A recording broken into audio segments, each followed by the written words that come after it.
Welcome to Boomer Bongo Boulevard, Season 3, Episode 22, number 112. I'm Mike, along with me is my brother Ron, and we want you to remember to subscribe. Hit that little subscribe button because we could use some more subscribers. We always want more subscribers on board.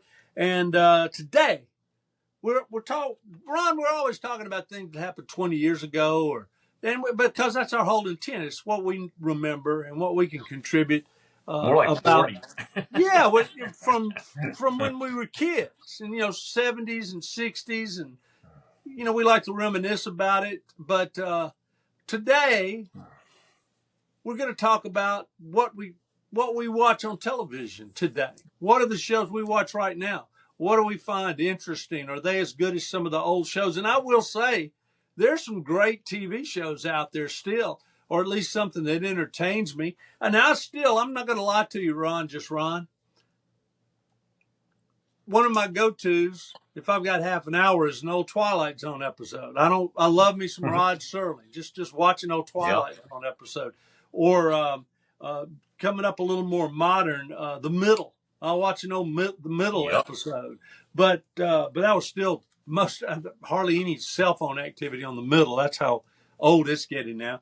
But what about things that are on right now? I'm going to start it off. Murdoch Mysteries.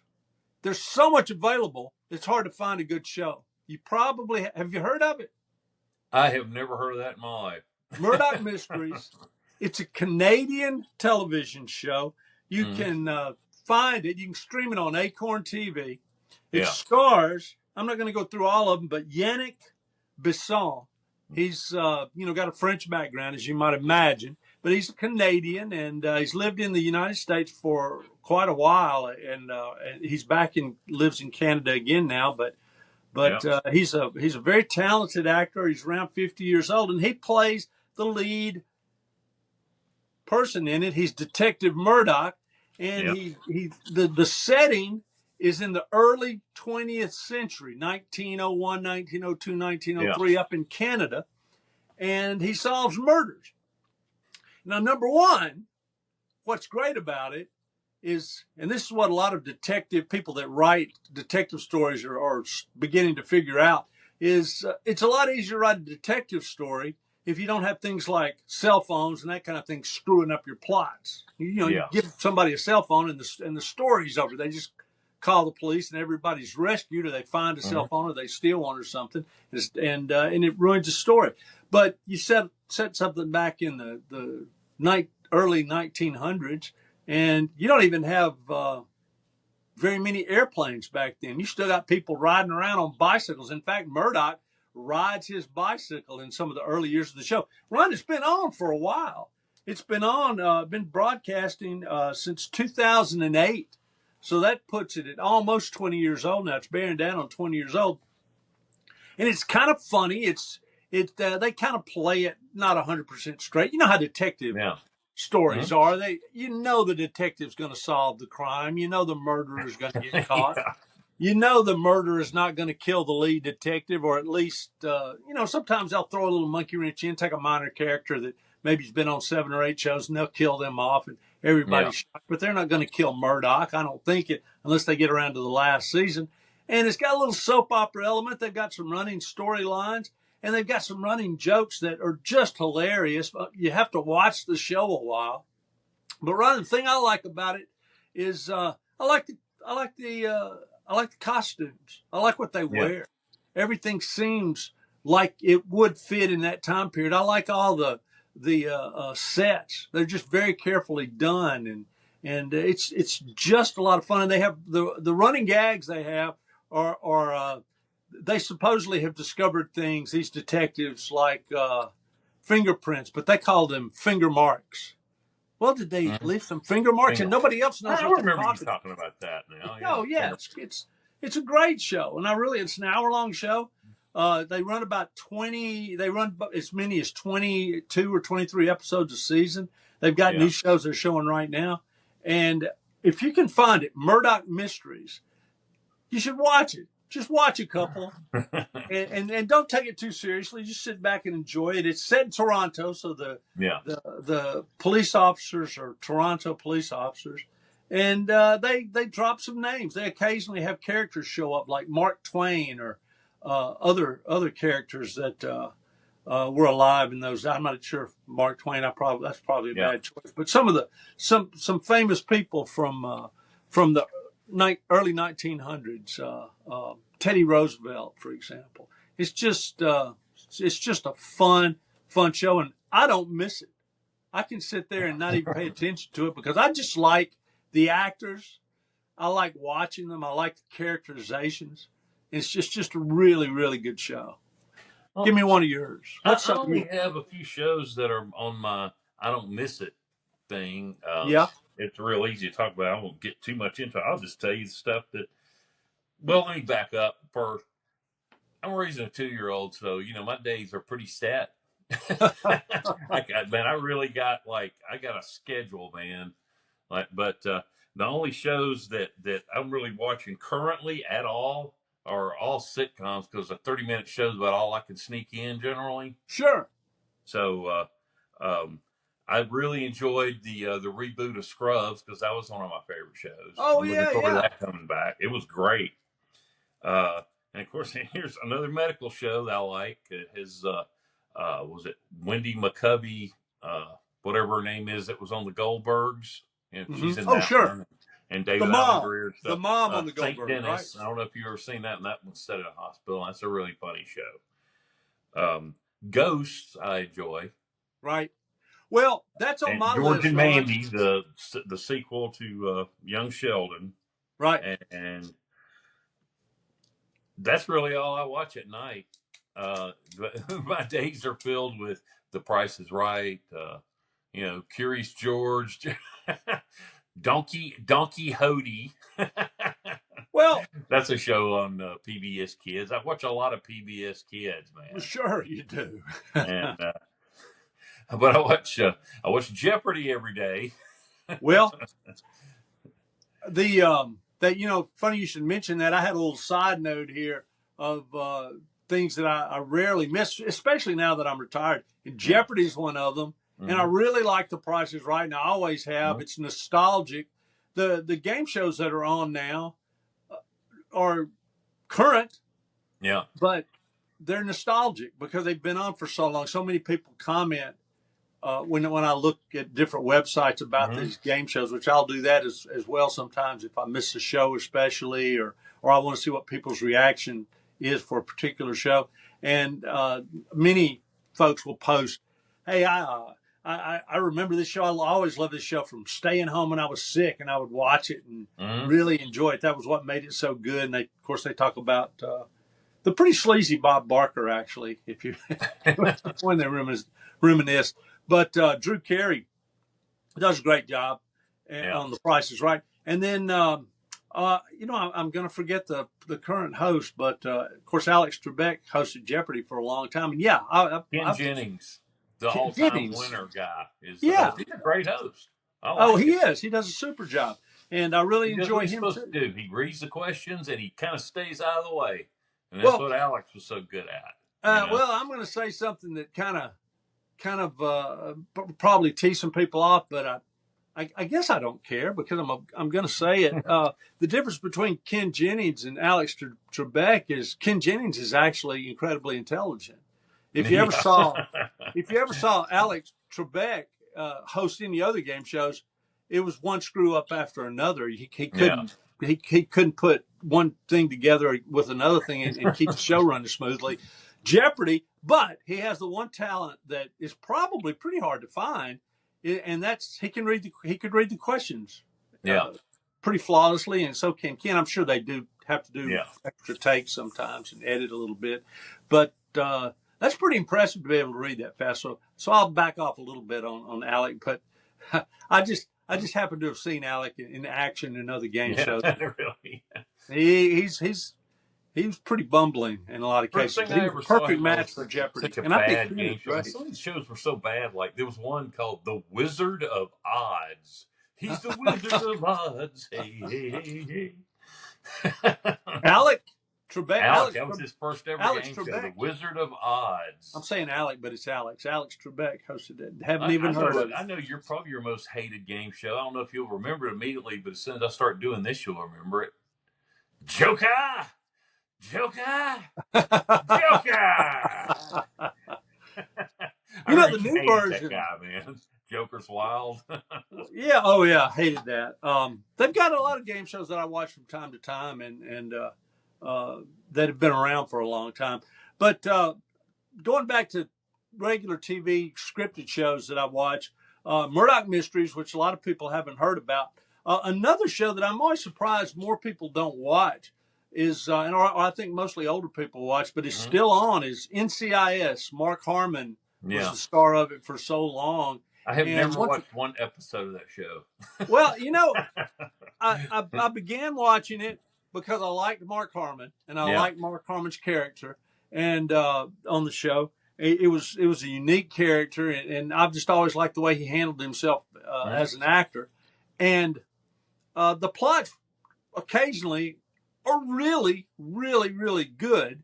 Yeah. And after Mark Harmon left the show, I continued to watch it, and at a certain point, everybody on the show kind of got to be my TV buddies. I don't really much care what they're saying or doing. I'm just tuning in to see how they are.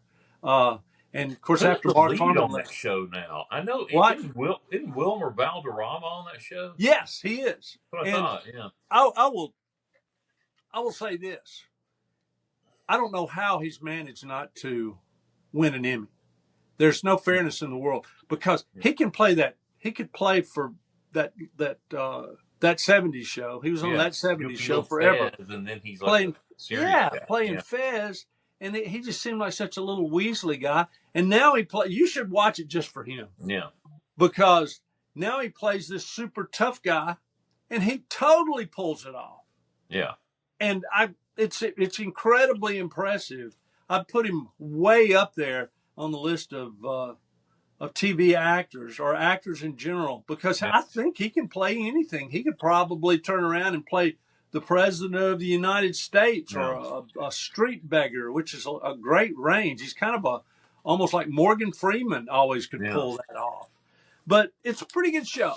I don't know if anybody new is going to come to it and like it that much, because like I said, the plots aren't as good. The programs aren't as good as they used to be. But I've just gotten to be buddies with all these guys, and I just watch them because I'm used to them. Is Law and Order still on? Is that show still on? Who? Is Law and Order still on? I think it is. And I've gone through periods where I watched Law and Order, but I haven't watched the Law and Order episode in several years. That's another show I've never watched. Well, Ron, I want to do a show on classic shows I've never watched. That would be. Except it would just be, me saying the show and you go, never watched it. And then you'd say a show and I'd go, never watched it. But I really used to watch Law and Order. Well, never watched it. Good shows. I don't know. I just never watched it. Yeah.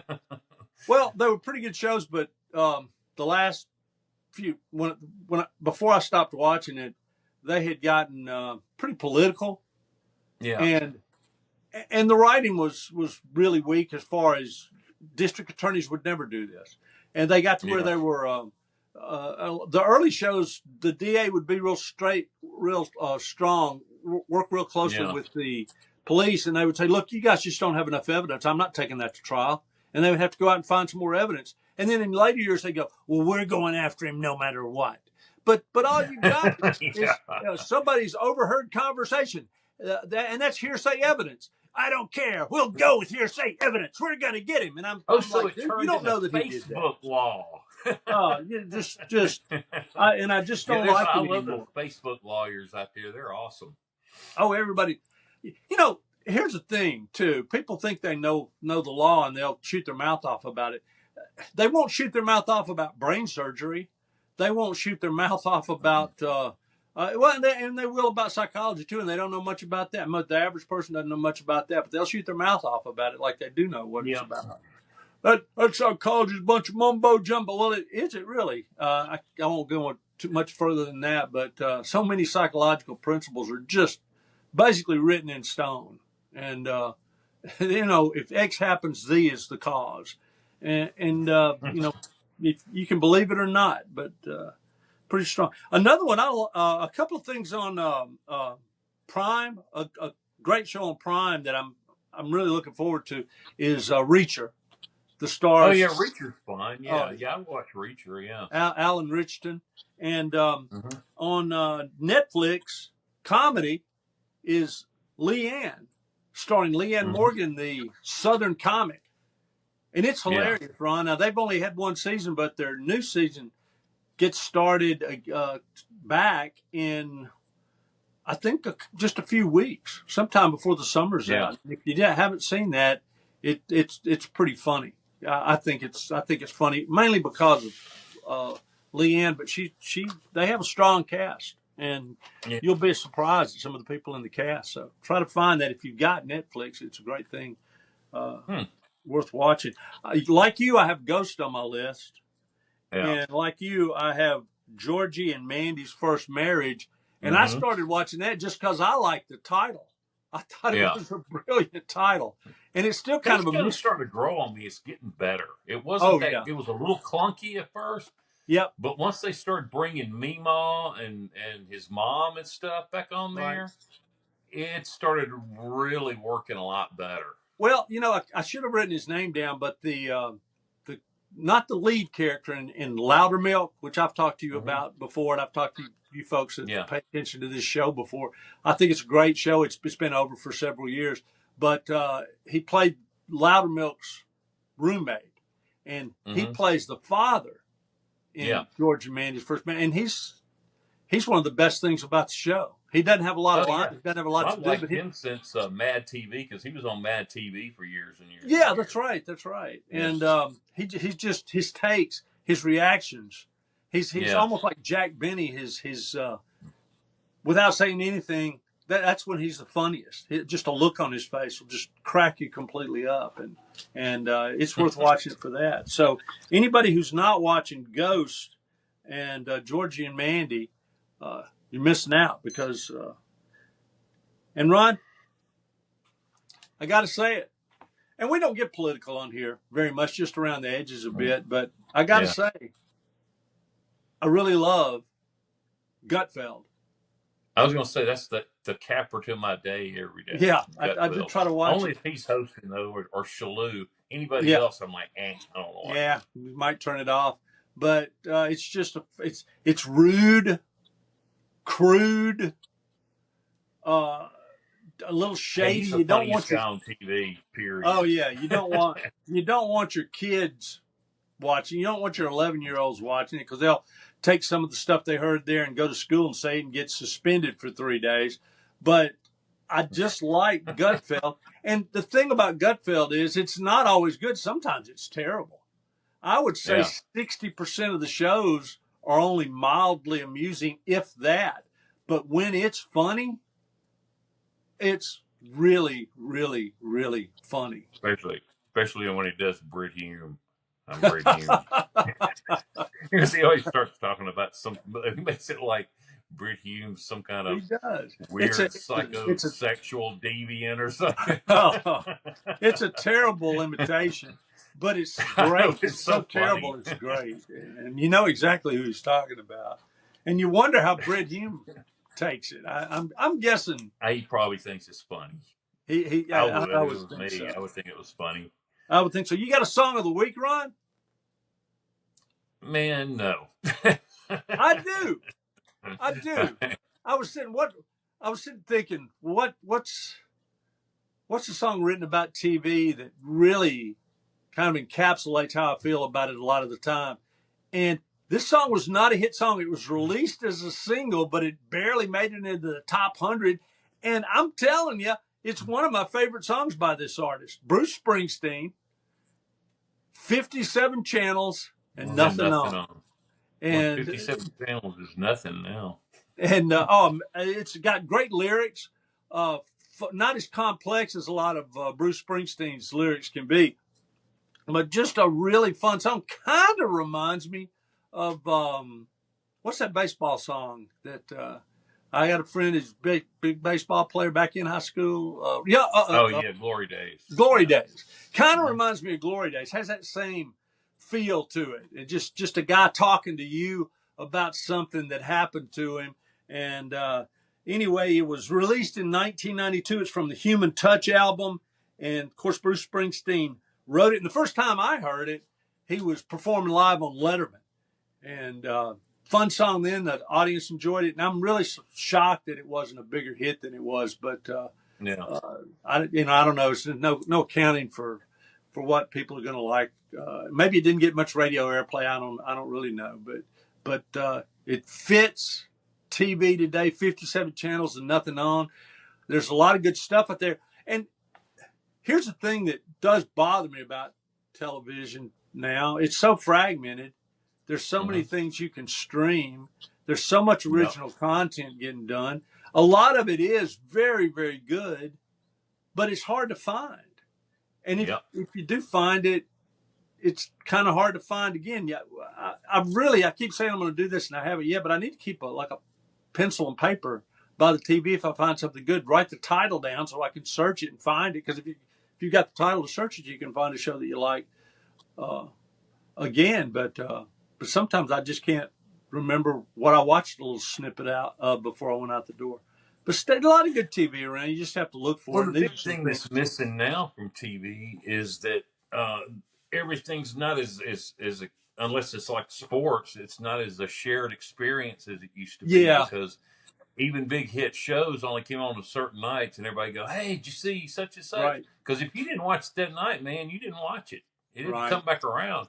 But now you'll be going, "Hey, did you see the latest Reacher season?" No, I'm gonna watch it in a few months. And you're like going, "Damn, man, I kind of know what to talk about that with somebody now." Because it'll ruin it for them. Yeah. And then there you are, and you can't talk to anybody about it. Yeah. Oh, that's exactly. Or they've never heard of it, or they've just never heard of it at all. Yeah.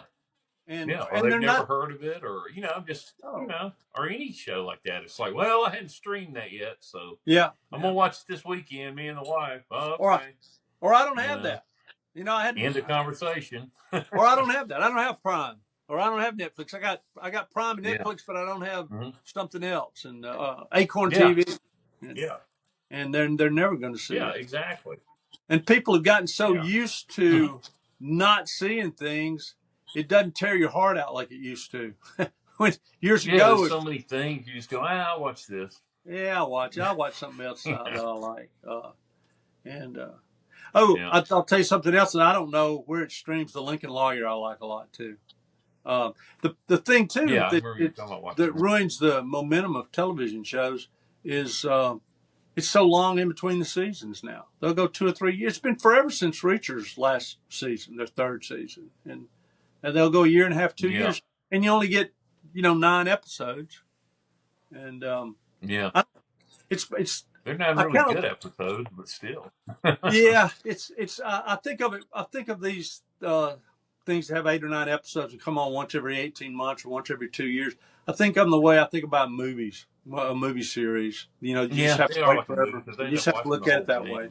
Yeah. So I'm getting the age now though, Ron. The whole thing in like 2 weeks. Yeah. Oh. Hey, I'm getting at the age now, Ron, that if it's going to come on now and then another show in 2 years, I may not be around in 2 years to see the rest of it. So that kind of hurts my feelings. You're like, hey, man, I'm never going to see the end of that. What are you going to do? Oh, I'll be dead. Yeah, man. I think about that stuff too. Well, that's it for me tonight, Ron. With my sports teams, I'm going like, man, will I ever get to see them win? Oh, hey, before we go, I did get my this is from the Majesty of Spain exhibition that was in the United States a few years ago, and on the back side of this mug is Buenos Dias, y'all. So I guess that's in honor of Spain winning the World Cup, and that was a successful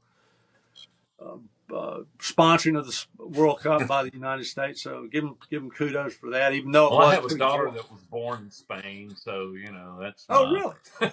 Never been to Spain. I've never been to Spain. Yeah. All right, Ron, that's it for me. See you next time on Boomer Bongo Boulevard. Don't forget to tune in and watch for our shorts too.